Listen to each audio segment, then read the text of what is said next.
Modern physics start करा था और मॉडर्न फिजिक्स में सबसे पहला जो पार्ट है उसमें मैं फोटॉन्स और इलेक्ट्रॉन्स की थ्योरी बता रहा हूँ। Photons yes and sir. Electrons theory, इसका पहला लेक्चर मैं ले चुका हूँ। ठीक है, 1.5 यस घंटे का सर। लेक्चर है, 1.5 घंटे का लेक्चर है, वो देख लेना आप।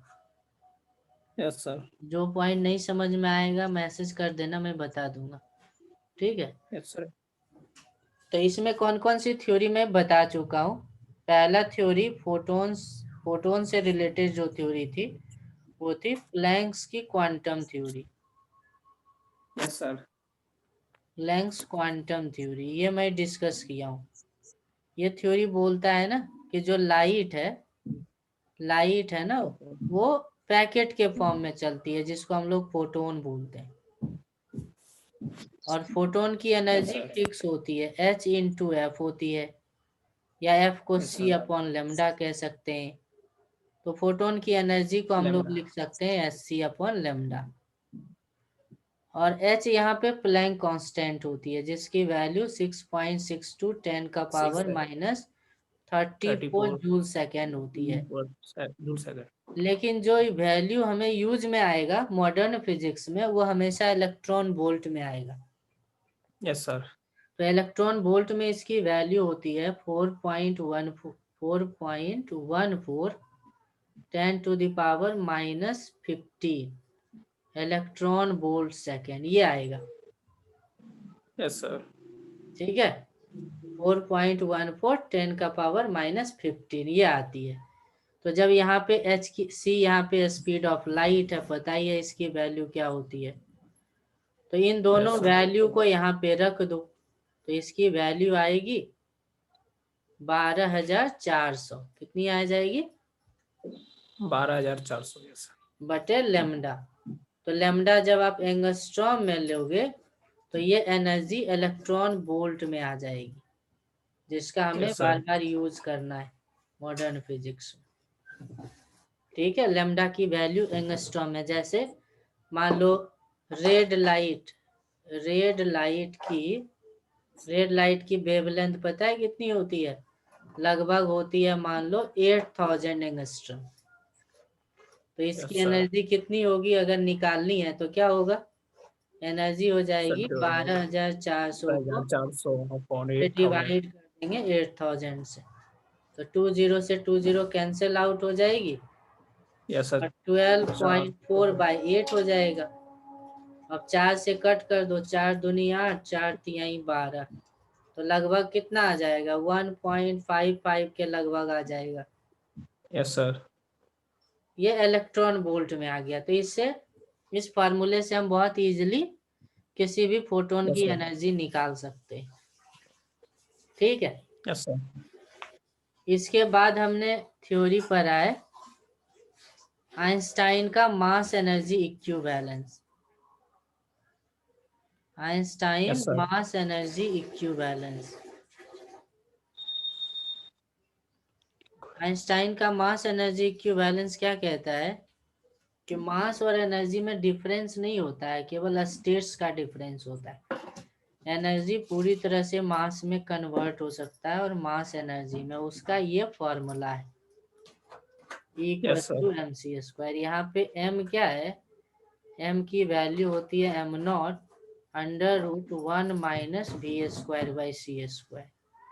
यहाँ पे m मास v स्पीड पर है। Yes sir. इसका मतलब मास ना फंक्शन होता है स्पीड पे। मास किसी भी बॉडी का स्पीड पे यस डिपेंड सर। करती है और उसके अकॉर्डिंग एनर्जी की इक्वेशन बदलती जाएगी। जब मान लो बॉडी की स्पीड होगी 0, बॉडी की स्पीड होगी 0, तो m0 के इक्वल होगी। इसको हम लोग इक्वल होगा। बोलेंगे yes sir. Rest mass.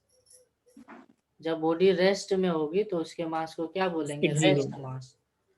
Yes और उस सर। समय एनर्जी होगी m0 × c²। इस तरीके से एनर्जी को लिखेंगे। तो एक जनरल फॉर्मूला भी हम लोग लिख सकते हैं मोमेंटम के टर्म में। एनर्जी को इस तरीके से लिख सकते हैं pc² plus M naught C square का होल स्क्वायर। इस तरीके से एनर्जी को लिखी जाती है। जनरल जो फॉर्मूला है वो ये है। Yes, sir. ये जनरल फार्मूला है एनर्जी की। तो ये दो फार्मूला आता है, दो थ्योरी आता है। इन दोनों थ्योरी को कंबाइन कर सकते हैं। जैसे हमें पता है कि फोटोन की एनर्जी कितनी होती है, तो फोटोन की एनर्जी होती है h इंटू एफ, जिसको हम लोग H Yes, C sir. By lambda भी लिख सकते हैं। ये प्लैंक की क्वांटम थ्योरी है। और आइंस्टाइन Yes, का sir. थ्योरी कहता है कि एनर्जी को हम लोग लिख सकते हैं M C square. MC square. तो दोनों को अगर कंबाइन कर दें, दोनों को कंबाइन कर दें तो क्या निकल करके आएगा? एम सी स्क्वायर की value H C upon lambda हो HC जाएगी। upon lambda. सी से सी कट गई तो लेमडा की वैल्यू हो जाती है H upon M C. Yes, sir. यानी H upon M into C तो मोमेंटम होती है। Yes, sir. यानी फोटोन का जो वेवलेंथ है उसको हम लोग एच अपॉन पी लिख सकते हैं। फोटोन के वेवलेंथ को क्या लिख सकते हैं? H upon P. पी लिख सकते हैं। एच अपॉन पी लिख सकते हैं। Yes, sir. तो इस तरीके का कॉम्बिनेशन किया था डी ब्रॉगली ने। तो इसी Yes, बेसिस sir. पे डी ब्रॉगली ने अपना एक मैटर वेव का थ्योरी जनरेट किया। मैटर वेव का थ्योरी जनरेट किया। उसने बोला कि ये वाली जो थ्योरी आपने लिखा है lambda equals to H by P, इस रूल को फोटोन भी मानेगा। और जो Yes, sir. मैटर होंगे जिसके पास मास होगा, रेस्ट मास, जैसे Yes, sir. Electron, proton, neutron, ये सब भी इसको मानेगा। ये फॉर्मूला दोनों के लिए एप्लीकेबल है। तो इलेक्ट्रॉन या किसी भी मैटर के लिए ये फॉर्मूला कैसे लिखेंगे? तो लेमडा को लिखेंगे H upon M into B. यहाँ पे भी उस बॉडी का Yes, sir. स्पीड होगा। और ये मोमेंटम हो जाती है एम बी। और हमें पता है मोमेंटम को 2m इंटू काइनेटिक एनर्जी लिख सकते हैं। लिख सकते हैं कि Yes, नहीं? sir. Yes, sir. हाँ, और यही अगर इलेक्ट्रोस्टैटिक्स में आएगा तो इलेक्ट्रोस्टैटिक्स में काइनेटिक एनर्जी पोटेंशियल एनर्जी में कन्वर्ट हो जाती है। J. तो ये डी ब्रॉगली के मैटर वेव का ये जनरल फॉर्मूला हो गया। Yes, sir. और जो यूज हमें मॉडर्न फिजिक्स में करना है वो de Broglie wavelength for different subatomic particles. De Broglie's wavelength Delta. For subatomic particles. कुछ जो छोटे छोटे पार्टिकल्स है ना उसकी डी ब्रॉगली वेवलेंथ क्वेश्चन में पूछी जाती है। जैसे क्वेश्चन में बोलेगा कि इलेक्ट्रॉन की डी ब्रॉगली वेवलेंथ क्या होगी, तो एच की वैल्यू रखेंगे,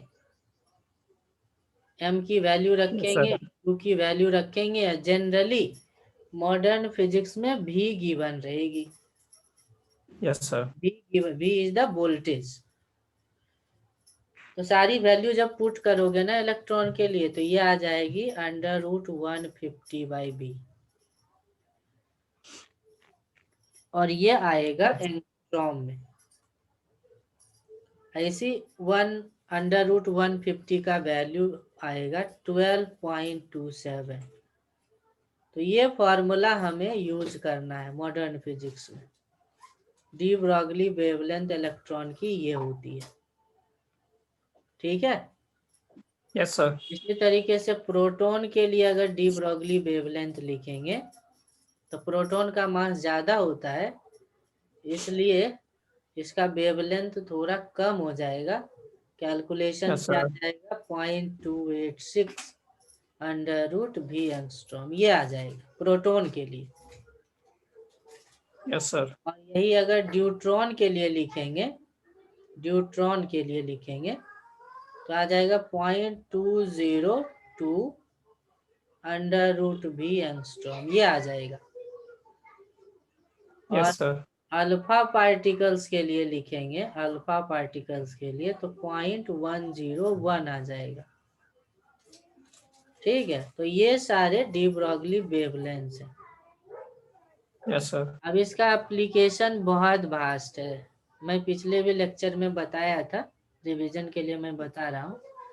जैसे मान लो क्वेश्चन में बोल दिया कि एक बॉडी की स्पीड है 2 मीटर पर सेकेंड और ये एक्सेलरेट कर रहा है A0 से, तो टी टाइम पे आपको बताना है, कितने टाइम पे, टाइम टी पे, यहाँ टाइम 0 था, टी टाइम Yes, पे sir. आपको बताना है de Broglie wavelength, de Broglie wavelength at time T क्या होगी, इसकी मास m गिवन। तो कैसे निकालोगे डी ब्रॉगली वेवलेंथ, तो किसी भी Sir, उस टाइम पे time डी पे- ब्रॉगली वेवलेंथ क्या होती है, h/mv। Yes, sir. यानी उस टाइम पे हमें स्पीड निकाल करके रख देना है, आ जाएगी। Yes, sir. h/m स्पीड क्या होगी, तो हमें पता है किसी टाइम t पे स्पीड होती है u + at, u की वैल्यू Yes, sir. 2 है, एक्सेलरेशन a0 है, टाइम t है, तो स्पीड हो गई 2 + a0t।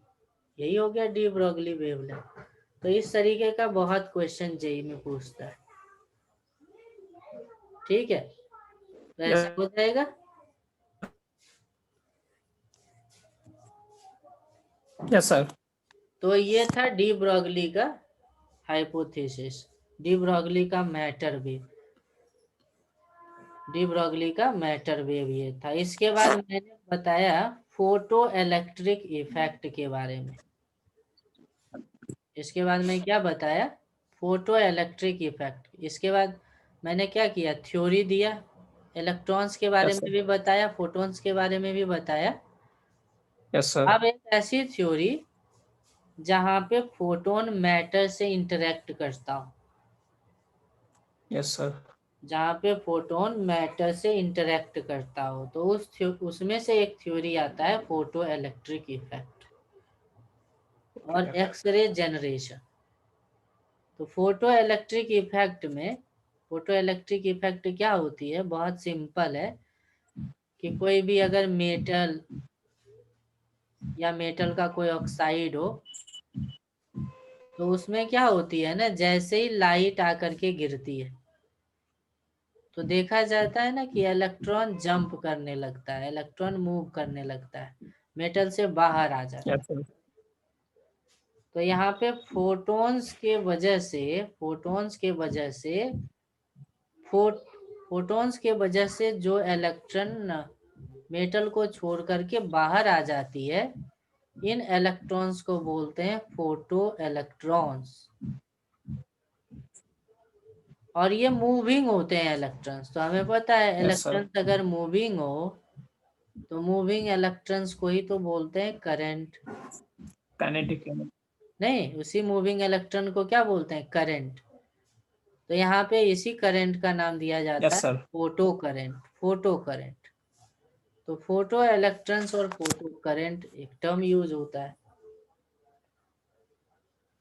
तो इसको सबसे पहली बार डिस्कवर करा था, डिस्कवरी इसकी हुई थी, हाँ, हेनरी हर्ज के द्वारा, हेनरी हर्ज एंड हॉलवाच।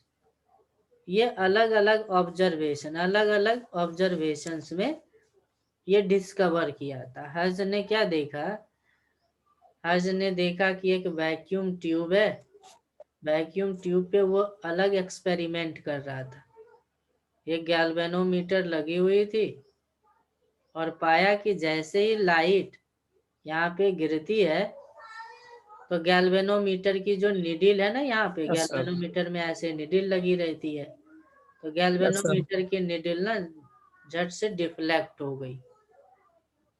इसका मतलब इलेक्ट्रॉन्स इस तरफ गया होगा, वायर के थ्रू इधर आया और उसने निडिल को क्या कर दिया, डिफ्लेक्ट कर दिया। Deflect. तो यहाँ Yes, पे sir. फोटॉन्स के वजह से करंट का जनरेशन हुआ, फोटॉन्स के वजह से क्या हो गया, करंट का जनरेशन हो गया। तो ये Yes, पहला sir. ऑब्जर्वेशन था हर्ज का। इसके बाद हॉलवॉच ने क्या देखा था एक जगह कि जिंक के सरफेस पे जैसे ही लाइट आती है तो क्या देखा कि जिंक हो जाती है पॉजिटिवली चार्ज। ऐसा कैसे होगा पॉजिटिवली चार्ज? पॉजिटिव चार्ज तभी होगा ना जब इलेक्ट्रॉन इससे बाहर गया होगा। Yes, sir. और देखा कि और भी अगर लाइट गिरने दिया जाए तो ये Zn प्लस से Zn प्लस प्लस बन Yeah. जाता है। इसका मतलब कंटिन्यूअसली इलेक्ट्रॉन बाहर चला जा रहा है लाइट की वजह से। Yes, sir. ये डिस्कवरी थी फोटो इलेक्ट्रिक इफेक्ट का। तो इस डिस्कवरी को ना डीप स्टडी करा और उसके करस्पॉन्डिंग बहुत सारे लॉज दिया और उस साइंटिस्ट का नाम था लेनार्ड। तो law of Sir. Photo electric effect given by Lenard. Lenard ने इसका बहुत सारा लॉ दिया इसी एक्सपेरिमेंट में खुद से चेंजेस करके कि अगर ऐसा होगा तो क्या होगा, वैसा होगा तो क्या होगा। तो बहुत सारा लॉ दिया। पहला लॉ उन्होंने क्या पाया कि जो फोटो करंट होती है ना वो बैटरी वोल्टेज पे डिपेंड करती है। फोटो करंट Yes, क्या sir. होती है? Photo Battery current voltage. Also dependent of battery voltage used. और ग्राफ ये पाया कि अगर फोटो करंट का बैटरी के ईएमएफ के साथ ग्राफ ड्रॉ करा जाए, उसको डिटेल में मैं बताया हूँ पिछले क्लास में, ठीक है, देख लेना। Yes, sir. तो ग्राफ कुछ ऐसा आता है। इसका मतलब देखो, अगर बैटरी ना उल्टा EMF बढ़ाने इधर का. का मतलब क्या हुआ? बैटरी उल्टा लगाना। Yes, sir. यहाँ का मतलब हुआ कि आपने बैटरी नहीं लगाया, बैटरी नहीं लगाया। Yes, sir. तो बैटरी नहीं लगाएंगे ना तब भी एक करंट उसमें जा रहा होगा, जो कि हर्ज देखा था। और बैटरी Yes, अगर sir. उल्टा लगा दोगे तो उसका करंट कम होता जाएगा। और आप एक ऐसा बैटरी लगा सकते हो जो उसके करंट को जीरो कर दे, नहीं तो Yes, sir. बैटरी के उस ईएमएफ को बोलते हैं हम लोग स्टॉपिंग पोटेंशियल। बैटरी के उस ईएमएफ को क्या बोलते हैं? Stopping potential. Stopping potential. और इसको V0 या Vs से इंडिकेट करते हैं। तो रियल में हुआ क्या, कुछ काइनेटिक एनर्जी था इलेक्ट्रॉन के पास जब बैटरी नहीं लगाया, तभी तो यहाँ पे एक करंट है। Yes, sir. बैटरी उल्टा लगाने का मतलब हुआ कि इलेक्ट्रॉन की जो भी काइनेटिक एनर्जी रही होगी वो पोटेंशियल एनर्जी में कन्वर्ट हो गया। Yes, sir. तो इसी काइनेटिक इलेक्ट्रॉन के काइनेटिक एनर्जी को हम लोग ऐसे भी लिख सकते हैं। काइनेटिक एनर्जी को कैसे लिख सकते हैं? हाफ एम वी स्क्वायर या ईवी लिख सकते हैं। E. हाँ, Yes, sir. अभी यहाँ पे क्या है? स्टॉपिंग पोटेंशियल है। भी क्या है? Stopping potential. Potential. तो ये ग्राफ देखा। और क्या देखा ग्राफ उन्होंने? ये फर्स्ट लॉ था कि फोटो करंट का ईएमएफ पे ऐसी इफेक्ट होती है। और क्या उन्होंने देखा कि अगर अलग अलग फ्रीक्वेंसी का लाइट यूज किया जाए, अलग अलग यानी different different Yes, sir. Frequency के लाइट को यूज करा जाए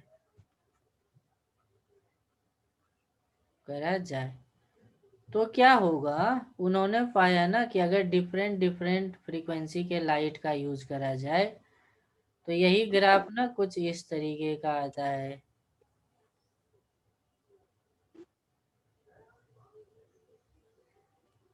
एक ही लाइन है यहाँ पे, इस तरीके का ग्राफ आता है, ठीक है। Yes, sir. देखो, अलग अलग फ्रीक्वेंसी का मतलब क्या हुआ? अलग अलग फ्रीक्वेंसी का मतलब हुआ फ्रीक्वेंसी का मतलब पता है, प्लैंक लॉ से, एनर्जी। Yes, sir. अगर लाइट की एनर्जी ज्यादा पड़ेगी तो इलेक्ट्रॉन जो बाहर जाएगा उसकी स्पीड भी तो ज्यादा होगी। Yes, sir. ज्यादा स्पीड होगा तो उसको रोकने के लिए बैटरी का स्टॉपिंग पोटेंशियल भी तो ज्यादा होगा। ज़्यादा होगा। Yes. तो इसका मतलब अगर बोले कि एबीसी ग्राफ में किस ग्राफ का फ्रीक्वेंसी सबसे ज्यादा है? A. हाँ, ए की फ्रीक्वेंसी ज्यादा है बी से, और बी की Yes, sir. फ्रीक्वेंसी सी से ज्यादा है। स्टॉपिंग पोटेंशियल ए का ज्यादा है, बी का कम है, और उससे कम सी का है। किसके Yes, sir. इलेक्ट्रॉन की काइनेटिक एनर्जी ज्यादा रही होगी? तो ए Sir, के A. इलेक्ट्रॉन की काइनेटिक एनर्जी ज्यादा रही होगी। Yes, कि, sir. किसके लाइट की एनर्जी ज्यादा रही होगी? ए के लाइट Sir, की B. एनर्जी ज्यादा रही होगी। नहीं तो कुछ भी पूछ Yes, sir. सकता है। तो ये इसका सेकेंड लॉ था। फिर थर्ड लॉ क्या बताया कि मान लो एक ही फ्रीक्वेंसी लो, फ्रीक्वेंसी आप नहीं बदलो, फ्रीक्वेंसी को क्या कर दो, कांस्टेंट। लेकिन ना Yes, आप sir. क्या करो, इंटेंसिटी बदल दो, इंटेंसिटी ऑफ लाइट बदल दो, Yes, sir. Intensity of light को चेंज करो। इंटेंसिटी ऑफ लाइट का मतलब क्या हुआ? ये जो मेटल सरफेस है, Yes, sir. पहले इस पे गिर रहा था 2 फोटॉन्स पर सेकेंड, और Yes, अब sir. गिर रहा है 5 फोटॉन्स Okay. पर सेकेंड। तो बोलेंगे इसका इंटेंसिटी कम है और इसका इंटेंसिटी ज्यादा है, यही तो बोलेंगे। Yes, sir. Yes, sir. तो करंट पे क्या इफेक्ट होगी इसका स्टडी किया। Then what is effect on photo current, photo current पे क्या इफेक्ट होगी। तो उन्होंने पाया कि डायरेक्ट रिलेशन आता है फोटो करंट का, इंटेंसिटी के साथ डायरेक्ट रिलेशन आता है। ग्राफ सीधी आती है, ऐसी आती है, ठीक है, इस तरीके Yes, का sir. आता है, इस तरीके का आता है। और क्या पाया, और चौथा लॉ बता रहा हूं कि मान लो अगर फ्रीक्वेंसी मेटल का सरफेस है, अब बहुत सारे डिफरेंट डिफरेंट कलर्स के लाइट को फॉल करा रहा है, डिफरेंट डिफरेंट कलर्स के लाइट को फॉल करा रहा है।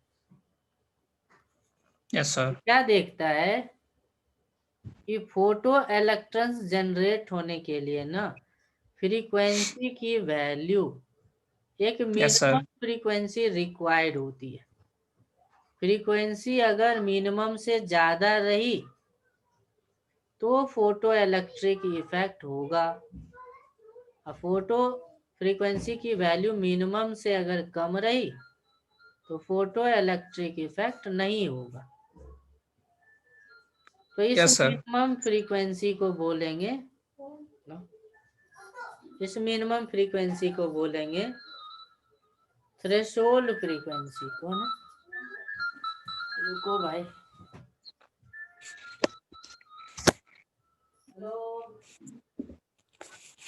हेलो, हाँ बोलिए, हाँ हाँ बोलिए ना सर, बोलिए।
चलो भाई आकाश, Yes, sir. तो इसको नाम दिया गया threshold frequency. Ratio Yes, sir. कम चिल्लाओ। तो आकाश वहां से भी गिर जाएगा। चिल्लाना सर नहीं बहुत छोड़ा स्लो अभी। थ्रेशोल्ड, थ्रेशोल्ड का मतलब समझते हो? थ्रेशोल्ड का मतलब एक तरह से दहलीज, लक्ष्मण रेखा समझो। ये गेट के आगे यस होता सर, है ना, एक घर है और यहाँ पे एक गेट लगा हुआ है, तो यहाँ पे यस सर, दहलीज रहता है ना, यस सर, यस सर, उसको दहलीज को पार करते हैं, बाहर जाते हैं फिर अंदर आते हैं, वो थ्रेशोल्ड है। यस सर, थ्रेशोल्ड उसी को बोलते हैं, थ्रेशोल्ड फ्रीक्वेंसी। यानी उससे ज्यादा रहेगा तभी फोटो इलेक्ट्रिक इफेक्ट होगा, कम पे नहीं होगा। चाहे आप उसकी यस सर, इंटेंसिटी इनफाइनाइट ही क्यों ना कर दो, चाहे उसकी यस सर, इंटेंसिटी इनफाइनाइट ही क्यों ना कर दो, अगर एफ की वैल्यू एफ मिनिमा या थ्रेशोल्ड से कम है, तो इंटेंसिटी इनफाइनाइट भी कर दो तो कोई फर्क नहीं पड़ेगा, फोटो इलेक्ट्रिक इफेक्ट नहीं होगा। नहीं हुआ, यस सर, ठीक है, तो ये चौथा लॉ है। आगे क्या बताया? पांचवा में बताया कि जो इलेक्ट्रॉन्स हैं उसके काइनेटिक एनर्जी का फ्रीक्वेंसी के साथ ग्राफ अगर ड्रॉ करो, तो यस काइनेटिक सर, एनर्जी का फ्रीक्वेंसी के साथ ग्राफ ऐसा आता है।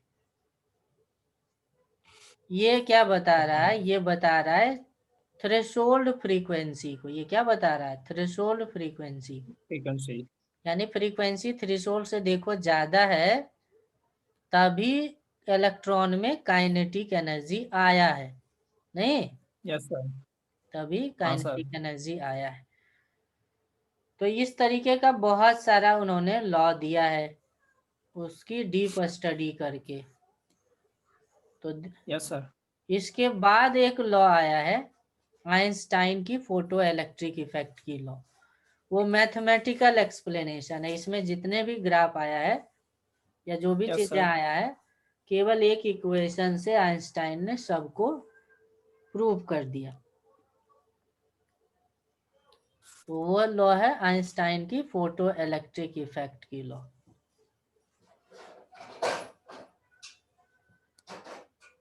Einstein photo electric effect. Einstein ने क्या बोला? आइंस्टाइन ने जो बोला उसको समझने के लिए ना पहले मैं कुछ चीजें बता दे रहा हूँ। प्रीवियस क्लास वाला लेक्चर देख लेना तो अच्छे से आ जाएगा समझ में। ठीक यस है, सर, कोई भी मेटल की सरफेस है तो मेटल के सरफेस पे ना सबसे ऊपरी लेयर में इलेक्ट्रॉन्स होते हैं, फ्री इलेक्ट्रॉन्स होते हैं, यस फ्री सर, इलेक्ट्रॉन्स होते हैं। और इसके ऊपर में एक नेगेटिव एनर्जी का लेयर होता है। इसके ऊपर में क्या होता है? नेगेटिव एनर्जी का लेयर होता है, नेगेटिव एनर्जी की लेयर होती है यस सर, जिसको हम लोग बोलते हैं वर्क फंक्शन। जिसको हम लोग क्या बोलते हैं? वर्क वर्क फंक्शन, और फंक्शन, रिप्रेजेंट करते हैं फाई से। हाई, ये यस, समझ लो एक नेगेटिव बाइंडिंग एनर्जी होती है जिसके कारण यस सर, इलेक्ट्रॉन इससे बाहर नहीं जा सकता है। तो कोई भी लाइट अगर यहाँ पे गिरेगा, मान लो ये नेगेटिव बाइंडिंग एनर्जी है यस सर, 1.6 इलेक्ट्रॉन वोल्ट की है, और हमारा लाइट गिरा यहाँ पे, उसकी एनर्जी है 1.5 इलेक्ट्रॉन वोल्ट, तो इलेक्ट्रॉन इलेक्ट्रॉन, को बाहर यस सर, नहीं निकाल पाएगा, यस सर, इलेक्ट्रॉन को बाहर नहीं निकाल पाएगा। ऐसा क्यों? नहीं लिख तो लेगा आइंस्टाइन ने बोला, सर, बाइंडिंग एनर्जी, हाँ आइंस्टाइन ने बोला कि लाइट ना प्लैंक्स के क्वांटम थ्योरी को मानता है। यानी पैकेट की एनर्जी है 1.5 इलेक्ट्रॉन वोल्ट, और इलेक्ट्रॉन इलेक्ट्रॉन के पास नेगेटिव एनर्जी है 1.6 इलेक्ट्रॉन वोल्ट। यस सर, एक पैकेट एक ही इलेक्ट्रॉन को एनर्जी दे सकता है, एक से ज्यादा को नहीं दे सकता। तो ये अपना पूरा एनर्जी वेस्ट करके भी सरफेस पे नहीं ला पाएगा, नहीं। Yes sir. दूसरा मान लो एक लाइट गिरा है, इसकी Okay. एनर्जी है 2 कुछ भी 6 इलेक्ट्रॉन वोल्ट। अब क्या होगा, अब क्या होगा बताओ, इलेक्ट्रॉन यहाँ से सरफेस पे आ जाएगा, अब सर निकल जाएगा। सरफेस पे आएगा। यस सर, यहाँ से निकल सरफेस पे जाएगा। आने के बाद ना इसके पास एक एनर्जी होगा, कितना होगा, काइनेटिक है 2.6 इलेक्ट्रॉन वोल्ट के सर। करस्पॉन्डिंग अगर देखेंगे तो फोटोन की एनर्जी है 2.6 इलेक्ट्रॉन, 1 इलेक्ट्रॉन वोल्ट। और इलेक्ट्रॉन की एनर्जी है -1.6 इलेक्ट्रॉन वोल्ट। तो दोनों को सम अगर करेंगे यस सर। तो फोटोन तो एब्जॉर्ब हो गया, इसमें 1 इलेक्ट्रॉन वोल्ट। 1 इलेक्ट्रॉन वोल्ट इसकी एनर्जी हो। तो ये कौन सी एनर्जी होगी, काइनेटिक एनर्जी के फॉर्म में। थर्मल सर एनर्जी काइनेटिक होगी, एनर्जी। काइनेटिक एनर्जी होगी, कौन सी एनर्जी होगी। तो आइंस्टाइन बोलता है काइनेटिक एनर्जी के फॉर्म में रहेगी। कौन सी एनर्जी होगी, यस सर। काइनेटिक एनर्जी के, काइनेटिक एनर्जी। काइनेटिक एनर्जी के फॉर्म में होगी। और दूसरी पॉइंट, जैसे मान लो मेटल है और यहाँ पे फ्री इलेक्ट्रॉन्स बैठे हुए हैं, फ्री इलेक्ट्रॉन्स बैठे हैं, तो सारा फ्री इलेक्ट्रॉन्स तो एक ही जगह रहता नहीं है, अलग अलग जगह पे यस रहेगा सर। ना। और ये मान लो यस सर। नेगेटिव, ये मान लो वर्क फंक्शन है जिसकी वैल्यू है, कुछ भी वैल्यू है 2 इलेक्ट्रॉन वोल्ट लेता हूँ। और मान लो एक यस सर। इलेक्ट्रॉन यहाँ बैठा है, एक इलेक्ट्रॉन यहाँ बैठा है, एक यहाँ बैठा है, एक यहाँ बैठा है। अब बताओ, जैसे जैसे नीचे जाएंगे तो नेगेटिव एनर्जी बढ़ता जाएगा, यस सर। नेगेटिव एनर्जी बढ़ता जाएगा। बढ़ेगा। तो मान लो अगर एक लाइट इस पर गिरा है, इस पे गिरा, एक लाइट इस पे गिरा, एक लाइट इस पे गिरा, एक लाइट इस पे गिरा, और अगर मैं इसका नाम लिख देता हूँ कि ये पॉइंट है ए, ये पॉइंट है बी, ये सी है और ये डी है, तो क्या लगता है किस इलेक्ट्रॉन की काइनेटिक एनर्जी, काइनेटिक एनर्जी सबसे ज्यादा या कम होगी, बताओ। सर ज्यादा एक ही होगी।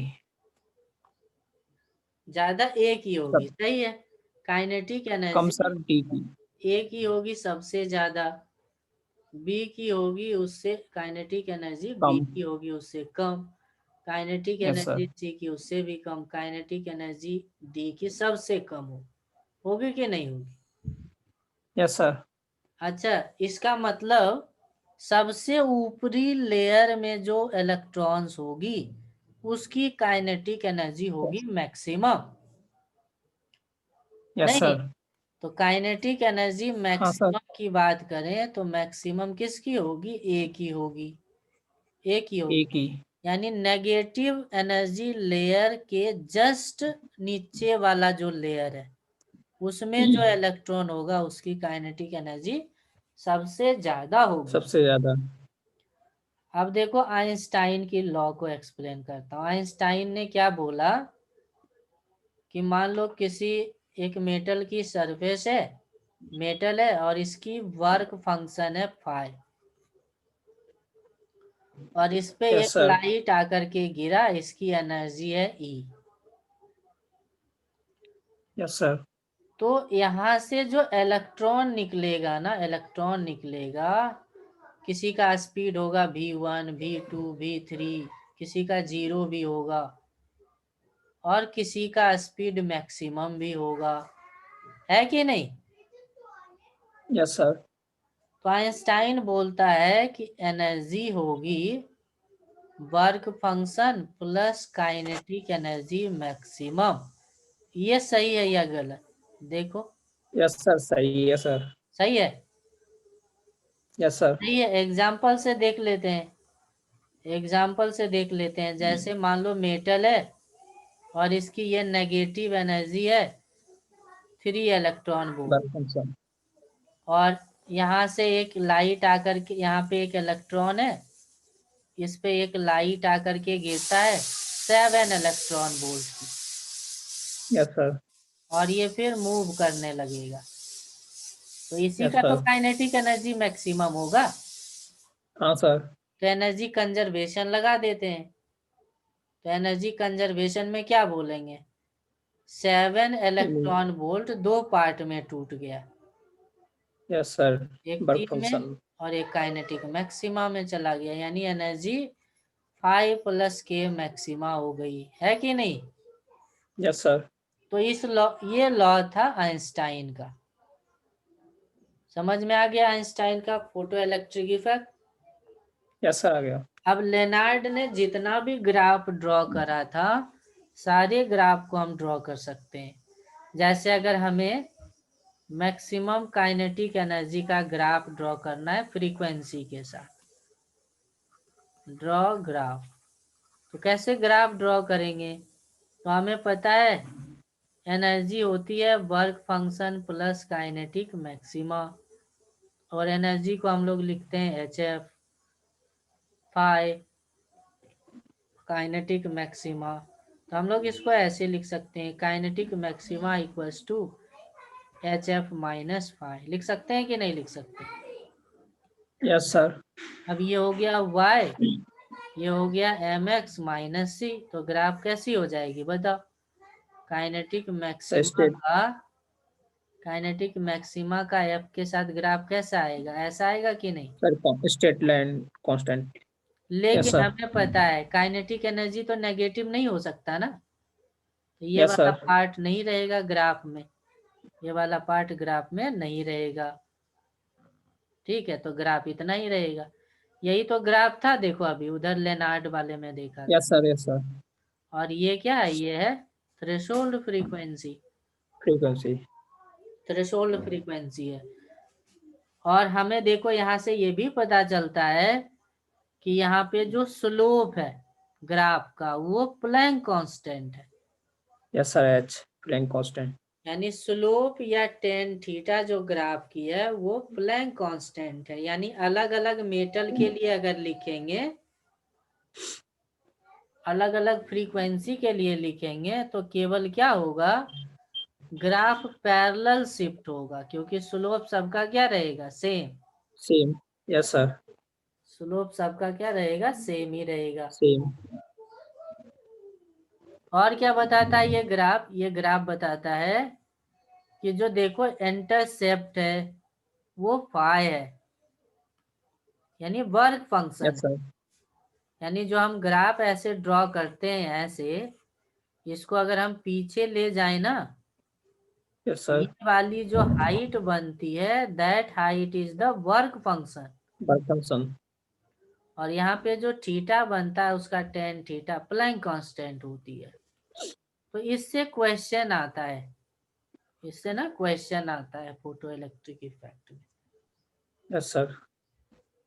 जैसे मैं एक क्वेश्चन दे रहा हूँ, क्वेश्चन क्या है, बहुत सारे इस तरीके के ग्राफ हैं, मैं कह रहा है कि ये मेटल ए है, ये मेटल बी है, और ये मेटल सी है। तो किस मेटल मेटल का जो वर्क फंक्शन है ना उसको कंपेयर करो, yes compare, sir. Work function को कंपेयर करो, किस मेटल का वर्क फंक्शन ज्यादा है कम है। सी का ज्यादा होगा सबसे ज्यादा। हमें पता है कि इसको पीछे ले जाना है, यस सर। क्या करना है, इसको पीछे ले जाना है, और ये वाली हाइट ही वर्क फंक्शन होती है। तो यस सबसे सर। ज्यादा वर्क फंक्शन है सी का, उससे कम वर्क फंक्शन है बी का, और उससे बी। कम वर्क फंक्शन है ए। ए का। हो गया, इस तरीके से एक्सप्लेन कर सकते हैं। नहीं, यस सर। मान लो एक और रिलेशन हमें बनाना है, रिलेशन क्या बनाना है, रिलेशन हमें बनाना है फ्रीक्वेंसी का स्टॉपिंग पोटेंशियल के साथ ग्राफ ड्रॉ करना है, फ्रीक्वेंसी यस का सर। स्टॉपिंग पोटेंशियल के साथ ग्राफ। तो अभी आपको याद होगा, देखो काइनेटिक एनर्जी को हमने बोला था E into stopping potential, yes sir. और वो काइनेटिक एनर्जी मैक्सिमम ही था जिसको वो स्टॉप कर पा रहा था। Yes sir. तो ना हम लोग ऐसे भी लिख सकते हैं, आइंस्टाइन का फोटो एनर्जी को लिखा है HF equals to work function, kinetic maxima को लिख दिया EBS। तो F की यस सर। वैल्यू क्या हो गई, E/H into VS plus phi/H। हो गया कि नहीं हो गया? Yes sir. अब इसका ग्राफ ड्रॉ करना तो बहुत आसान है। ये हो गया y yes equal sir. To mx plus c, ये यहाँ पे स्लोप हो गया, और ये एक इंटरसेप्ट हो गया, नहीं, यस सर। स्लोप और इंटरसेप्ट हो गया। Yes sir. अब हमें इसका ग्राफ ड्रॉ करना है, तो ग्राफ ड्रॉ कर लेते हैं एफ। फ्रीक्वेंसी का स्टॉपिंग के साथ। जनरली ऐसा नहीं यस सर, देगा, ये फुल मैं थोड़ा ऐसा मान लो ग्राफ पूछा है तो ड्रॉ कर दो। F का VS के साथ ग्राफ कैसा होगा बताओ? ये सर एक पॉजिटिव है, ऐसे जाएगा क्या? पॉजिटिव लेके इंटरसेप्ट ऐसे आएगा। जाएगा, यस सर, स्ट्रेट लाइन। ऐसे जाएगा। और स्टॉपिंग पोटेंशियल तो फ्रीक्वेंसी थ्रेशोल्ड से तो कम नहीं हो सकती है, तो ये हो गई यस सर। थ्रेशोल्ड फ्रीक्वेंसी, इससे कम तो हो नहीं सकता है, इसीलिए ग्राफ इधर वाला नहीं आएगा। Yes sir. और इसका जो टेन थीटा हो गया E/H हो गया, नहीं, यस सर। और इसकी जो ये हाइट हो गई वो phi/H हो गई। Yes sir. तो कोई भी बोले ना तो आइंस्टाइन का इक्वेशन लगा करके बना दो, तो इजीली सॉल्व हो जाती है। तो यस सर। ओवरऑल जो फॉर्मूला रिजल्ट में आएगा। अच्छा, मैं एक और पॉइंट इसमें डिस्कस करने वाला हूँ। जैसे मान लो कोई मेटल है और ये नेगेटिव बाइंडिंग एनर्जी का लेयर है जिसको हम लोग वर्क फंक्शन बोलते हैं, और ये यस जस्ट सर। यहाँ पे एक इलेक्ट्रॉन बैठा है और इसकी फ्रीक्वेंसी है F। इसकी फ्रीक्वेंसी क्या है F, और इसके वजह से इलेक्ट्रॉन ना यहाँ से जंप करके यहाँ पे आ गया, और वो यस रेस्ट सर। में है। वो किस में है? रेस्ट में। रेस्ट में है, रेस्ट में है। तो इसके लिए हम क्या आइंस्टाइन का इक्वेशन लिख सकते हैं? एनर्जी को यस लिख सर। सकते हैं H HF equal to phi. Work function, और काइनेटिक मैक्सिमा हो गई 0, जीरो। Yes sir. 0 हो गई। तो देखो हम क्या लिख सकते हैं यहाँ से, HF equals to phi, yes sir. यानी फाई को HF लिख सकते हैं। अच्छा, ये कौन सी फ्रीक्वेंसी होगी जो जस्ट रेस्ट में लाया है सरफेस पे? थ्रेशोल्ड ही तो होगी। हाँ सर। तो हम लोग ना वर्क फंक्शन का एक और फॉर्मूला जान सकते हैं, H इंटू एफ थ्रेशोल्ड, या यस F को सर। हम लोग C/λ लिखेंगे तो lambda threshold. Yes sir. Overall जो भी फॉर्मूला है मैं उसको एक साथ लिख देता हूँ आइंस्टाइन के फोटो इलेक्ट्रिक इफेक्ट में। Yes sir. Einstein photo electric effect में जो भी फॉर्मूला है, पहला फॉर्मूला तो है कि एनर्जी की वैल्यू होगी work function plus kinetic maxima. दूसरा हमने बताया कि एनर्जी को लिख सकते हैं HF/Hc/λ,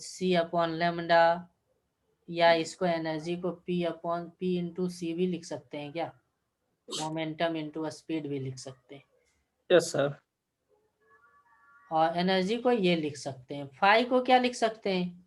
फाई को लिख सकते हैं H H. Into F threshold, या Hc/λ थ्रेशोल्ड। और काइनेटिक मैक्सिमा को क्या लिख सकते हैं? E into stopping potential. तो बस इतने बात का अगर ध्यान रखोगे ना तो सारा क्वेश्चन हो जाएगा फोटो इलेक्ट्रिक। Yes sir. ठीक है, सारा क्वेश्चन हो जाएगा फोटो इलेक्ट्रिक इफेक्ट का। Yes sir. चलो, अब मैं आज यहीं तक मैं पिछले क्लास में बताया था, ठीक है। Yes sir. अब आज मैं बता रहा हूँ फोटॉन्स की कुछ और एप्लीकेशन, यस सर। फोटॉन्स की एप्लीकेशन बता रहा हूँ। जैसे मान लो हमारे पास कोई भी एक डिवाइस है, बल्ब लगा हुआ है यहाँ पे, और यहाँ पे एक यस सर। सरफेस है। तो बल्ब से क्या होगी, बल्ब से यहाँ पे लाइट आकर के गिरेगी। यस क्या सर। लगता है कि बल्ब अगर से लाइट आकर के गिरेगी तो इस सरफेस पे फोर्स क्रिएट करेगी या नहीं, फोर्स या प्रेशर क्रिएट करेगी कि नहीं करेगी, क्या लगता है? यस सर, करेगी फोर्स। करेगी, क्योंकि आपको पता है डी ब्रॉगली फोर्स। का मैटर वेव ये एक्सप्लेन कर दिया है कि हर मैटर ना वेव है और हर यस सर। वेव मैटर है, ये एक्सप्लेन कर दिया। ऐसी कोई मैटर नहीं है जिसके पास वेव की प्रॉपर्टी नहीं हो सकती है, या ऐसी यस कोई सर। वेव नहीं है जिसके पास मैटर की प्रॉपर्टी नहीं, क्योंकि एनर्जी और मास इंटर कन्वर्टेबल है। तो यस सर। फोर्स और प्रेशर क्रिएट कर सकता है, कितना क्रिएट कर सकता है ये मैं डायरेक्टली लिख दे रहा हूँ फॉर्मूला। Yes sir. तो मान लो एक यहाँ पे वॉल है और यहाँ पे मान लो फोटॉन्स आकर के टकरा रहे हैं वॉल पे और रिफ्लेक्ट हो जा रहे हैं टकराने के बाद, और हर फोटोन की इंटेंसिटी है आई नॉट, रिफ्लेक्शन के यस सर। बाद की इंटेंसिटी है आई नॉट। तो यहाँ पे वॉल कंप्लीटली रिफ्लेक्टिंग है, yes sir. Completely reflected. Reflecting है। तो उस केस में जो वॉल पे फोर्स या प्रेशर लगाएगा, फोर्स या प्रेशर लगाएगा वो कितना होगा, क्वेश्चन में पूछा जाता है। तो जब भी फोर्स पूछेगा ना तो यस सर। पावर गिवन होगा, पावर। और जब यस प्रेशर सर। गिवन होगा तो इंटेंसिटी गिवन होगा। तो फोर्स का फॉर्मूला हो जाता है 2P0/C, और प्रेशर का फॉर्मूला हो जाता है 2I0/C। Yes sir. यहाँ पे P0 क्या है, पावर है, पावर। और I0 इंटेंसिटी है, इंटेंसिटी। ये। तो फोर्स और प्रेशर का ये फॉर्मूला हो जाता है जब कंप्लीटली रिफ्लेक्टिंग होती है। मान लो कंप्लीटली रिफ्लेक्टिंग ना होकर के इसका उल्टा है, yes sir. Completely absorbing wall है, wall is completely absorbing, completely absorbing wall है।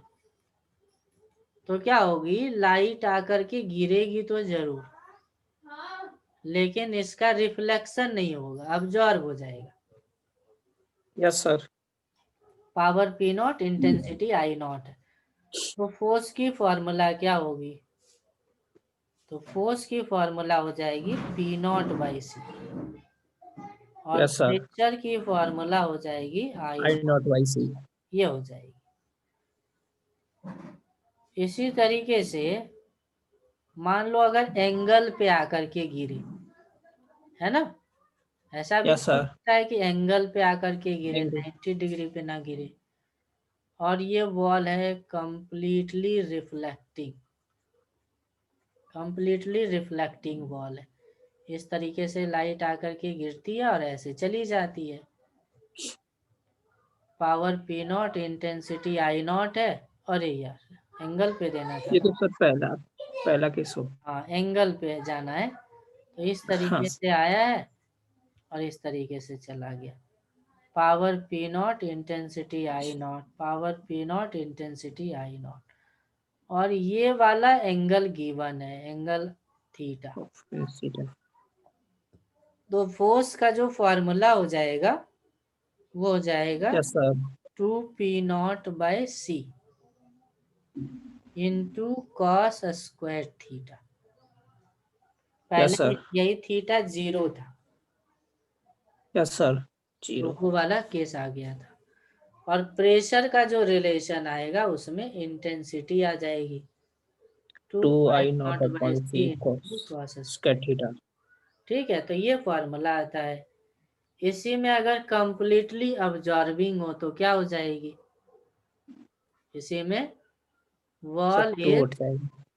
कंप्लीटली अब्जॉर्बिंग, तो फैक्टर 2 ना होकर के फैक्टर 1 रहेगा। Yes sir. वॉल पर इस तरीके से लाइट आकर के एब्जॉर्ब हो गई है, power P naught, intensity I naught. तो फोर्स का फॉर्मूला क्या हो जाएगा, P P naught naught cos C square theta upon cos C. Square theta. और प्रेशर का यस जो सर, फॉर्मूला है, I naught upon C pressure का cos square, formula I naught upon C cos cos square square theta theta. हो जाएगी, इस तरीके का हो जाएगी। अब ऐसा भी हो सकता है ना कि जो अब्जॉर्प्शन या रिफ्लेक्शन हो वो पार्शियल हो। Yes sir. If absorption or reflection is partial, question में दिया रहे कि R% रिफ्लेक्टेड, नहीं 100% यस सर। रिफ्लेक्ट नहीं हो रहा है। अब यस ये सर। R% कुछ भी हो सकता है, 100% भी हो सकता है। 100% का मतलब होगा कि कंप्लीट रिफ्लेक्शन हुई है, कंप्लीट। और R% 0 गिवन रहेगा, इसका मतलब कंप्लीट अब्जॉर्ब हुई है, नहीं। Yes sir. तो ये एक जनरल केस हो जाएगा, ये क्या होगा, एक जनरल केस हो जाएगा। तो अगर मान लो इस तरीके से यहाँ पर से आती है एक रे, और इसकी एक पार्ट रिफ्लेक्ट हो जाती है और दूसरी पार्ट एब्जॉर्ब हो जाती है ना। इसका पावर पी नॉट है, इंटेंसिटी आई नॉट है, और ये R% रिफ्लेक्ट होती है। कितनी रिफ्लेक्ट होती है, R%। R% of incident light reflected. Reflected. तो बतानी है कि फोर्स कितना लगा, तो फोर्स का फॉर्मूला हो जाएगा P naught by C 1+R। क्या हो जाएगा, yes sir, P naught by C 1+R। 1+R। जैसे R का R क्या ओके। है, ये जैसे 25% बोला, तो ये R यस सर। परसेंट है। R का मतलब होगा, नहीं सर 25। 25 है, R% का मतलब क्या हो गया, R% का मतलब हो गया 25। ऐसे समझो, जैसे R गिवन रहेगा 25%, तो इसको ऐसे लिख देना 25/100, यही हो गया यस हमारा सर। R। ऐसे रखते हैं, जैसे 100% रिफ्लेक्ट होगा, R मान लो यस सर। 100% रिफ्लेक्ट हुआ, तो 100 बाई 2 आ 100 जाएगा, क्या हो 1+2। जाएगा, 1। तो पिछला 1। वाला आ जाएगा कि नहीं। Yes sir. हाँ, इसी तरीके से प्रेशर निकालना होगा तो क्या करेंगे, I I naught naught upon over c c 1+R। 1+R, ऐसे कर देंगे, इस तरीके से कर देंगे। समझ में आ गया, यस सर, आ गया। ठीक।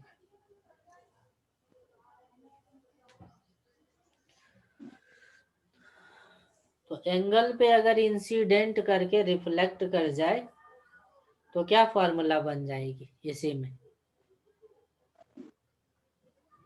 सर उसमें कॉस आ जाएगा, कॉस स्क्वायर। कॉस स्क्वायर का टर्म ठीक। आएगा और कोई चेंज नहीं आएगा, कॉस स्क्वायर का टर्म आ यस सर। जाएगा।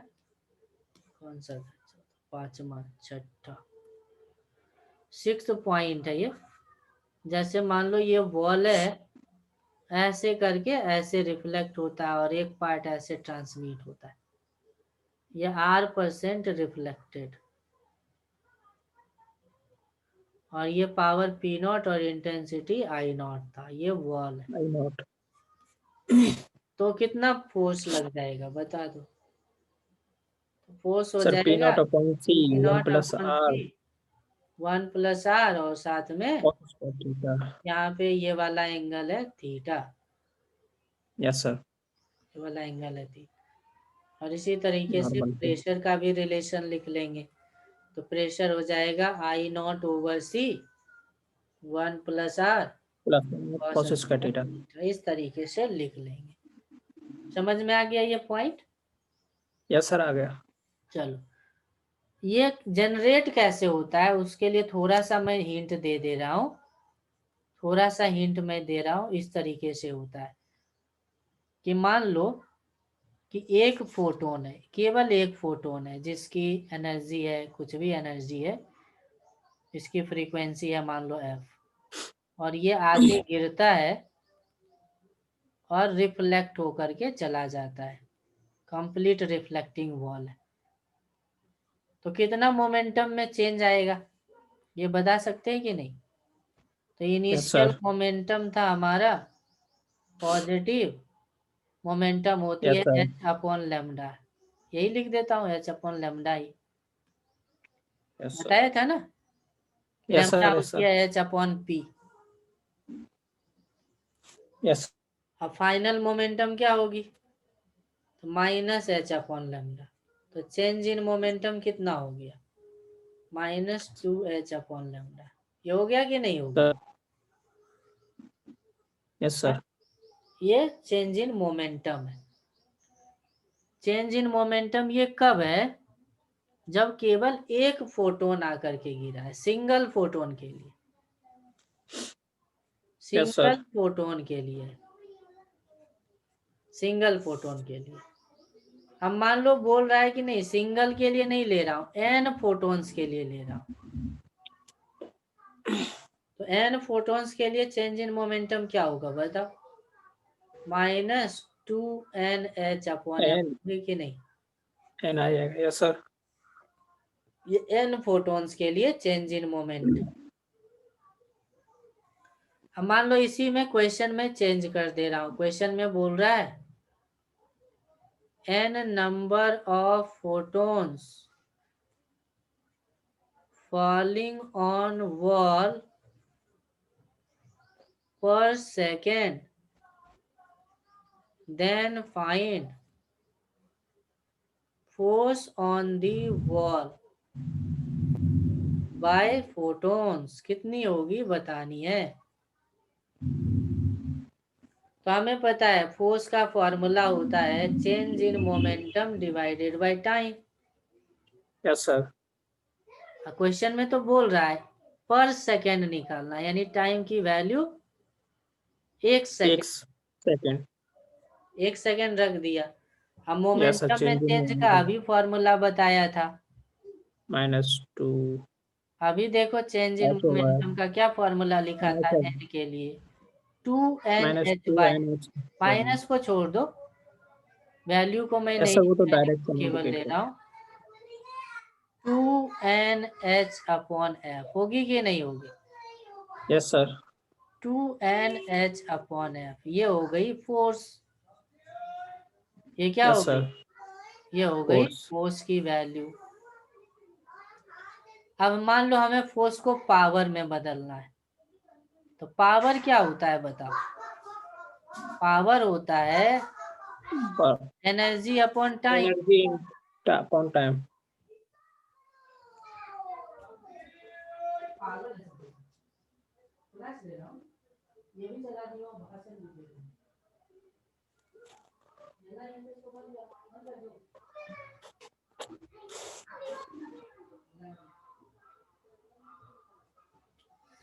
चलो, इतना शोर मचाता है ना। पावर का फॉर्मूला क्या होता है? Energy upon time. और मान लो Time. एन फोटोन की एनर्जी का बात कर रहा हूं, तो एनर्जी क्या हो जाएगा? एनर्जी हो जाएगा N H Into. C by lambda, लिख दे रहा हूँ, एनर्जी को लिख दिया एच सी बाई लेमडा, सही है। Yes sir. एन फोटोन का एनर्जी लिख दिया, टाइम से डिवाइड कर दिया। Yes sir. देखो Power. ये क्या हो गया? N by T into H C by lambda, H C by lambda. इसी को तो अभी Lambda. मैं बोला था, number of photons falling per second. Yes sir. इसी को तो मैं बोला था स्मॉल एन, इसी को मैं स्मॉल एन बोला था।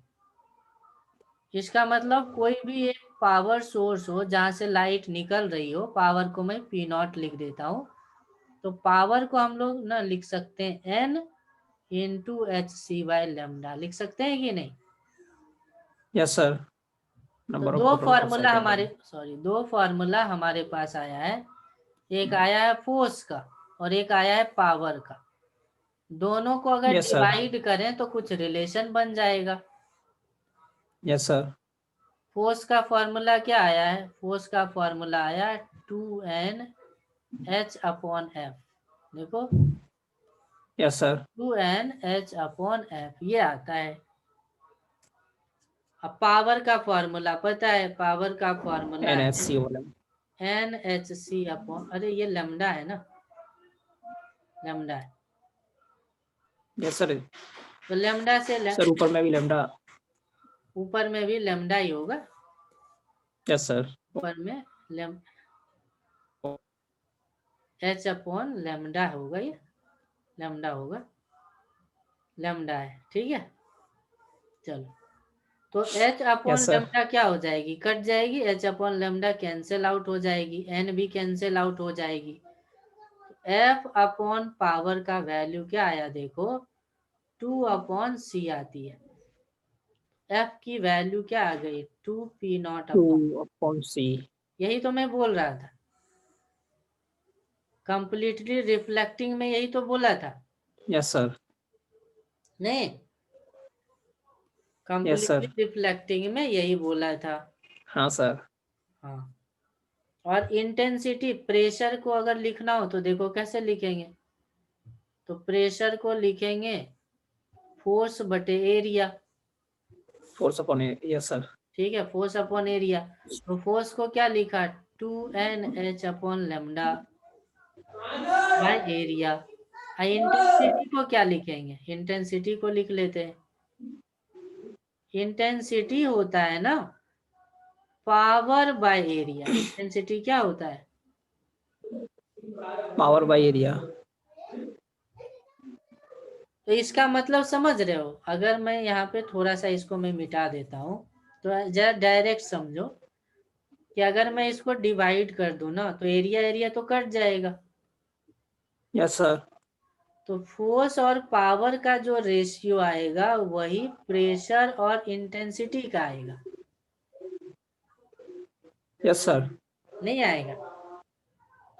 यस सर वही आएगा। वही आएगा। तो फोर्स और प्रेशर का रेशियो क्या आया था देखो, फोर्स और प्रेशर का रेशियो आया था 2/c। Yes sir. 2/c आया था। सी। तो यहाँ से इंटेंसिटी निकाल सकते हैं कि नहीं? इंटेंसिटी क्या यस हो सर। जाएगी? यही निकाला था ना, 2I/c हो जाएगी क्या? प्रेशर का पावर, सब। प्रेशर का फॉर्मूला, प्रेशर का फॉर्मूला आ जाएगा 2I/c। यहाँ पे P प्रेशर है और P नॉट पावर है। Yes sir. तो वही फॉर्मूला तो लिख रहा था पीछे। Yes sir. समझ में आ गया यहाँ तक? यस सर आ गया। तो ये सारी चीजें था। अब आगे मैं एक्सप्लेन करूंगा एक्सरे। आगे मैं क्या यस एक्सप्लेन सर। करने वाला हूँ? एक्सरे। तो आज मैं यहीं तक रहने देता हूँ आकाश, क्योंकि एक दो और यस स्टूडेंट सर। था ना, नेटवर्क इशू था, नहीं ज्वाइन कर पाया। ठीक है, ज्यादा अगर यस कर सर। दूंगा तो छूट जाएगा। ठीक है, आज भर यहीं तक हाँ रहने दो। Sir. Yes sir. Yes sir. ठीक।